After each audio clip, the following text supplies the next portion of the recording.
My name is Nicholas Lee. I work at the UCSF Orthopaedic Trauma Institute. My specialty is in orthopedics and a subspecialty in hand and upper extremity and microvascular surgery. It doesn't matter how much money you make, it doesn't matter who you are. When you're injured and you're at a hospital and you're being taken care of doctors, you're very vulnerable. In the holistic way of thinking about what I really love about my job is that I'm there in the time of critical need for my patients. And what I want to reassure them is that I have their best interests at heart.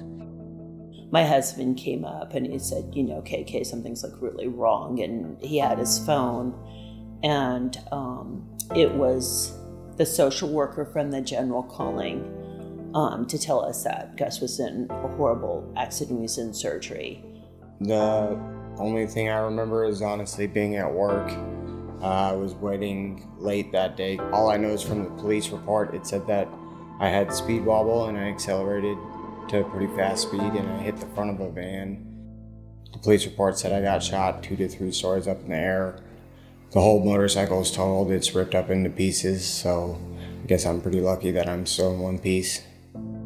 Gus actually came when I was not on call. When I went through all his injuries, I contacted the plastic surgery service and asked if I could actually just take care of his entire extremity. His injuries included a head bleed and traumatic brain injury. He also had a spinal cord injury, which made him paraplegic. His forearm was broken in, I would say, 3 pieces. He had something called perilunate injury, which is disruption of all the ligaments in his wrist.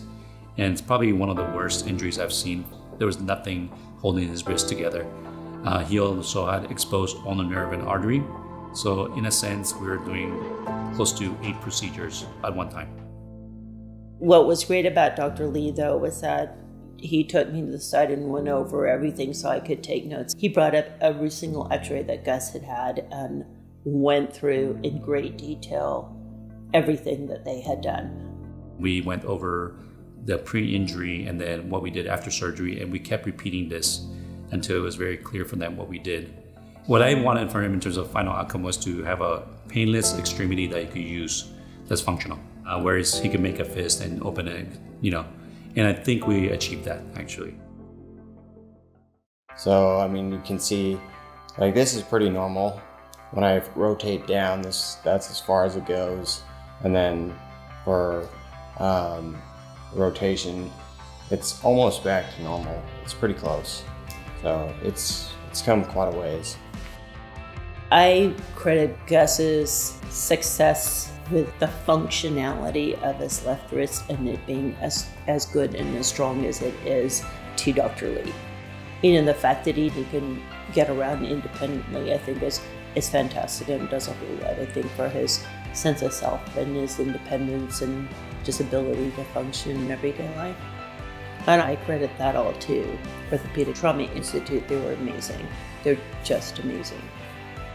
To Dr. Lee, thank you so much for guiding us and for just being there for us. Thank you so much for being so vigilant and for recognizing when you were talking to me. You were probably exhausted after surgery, but you took the time to really kind of explain. It made a horrible situation, that much more easy to deal with, I'd say. I'd just like to say thank you so much for everything that you did and just being able to have the hands back. I was actually just reevaluated out at Craig Hospital and my right hand is rated at a 5, which is normal, and now my left hand is back to a 4+. So it's almost back to being normal. So thank you very much for getting me my hand back, because it makes life a lot easier having both. It's amazing what they did for him, and I'd say anybody who has money, give it to the Orthopaedic Trauma Institute. I think in terms of the donations, it's usually easier to donate and there's a specific target. Some of these donations also is an investment in us, for us to pursue our academic interests, to further medicine and orthopedics. So the generations following us are at a better place than we are now.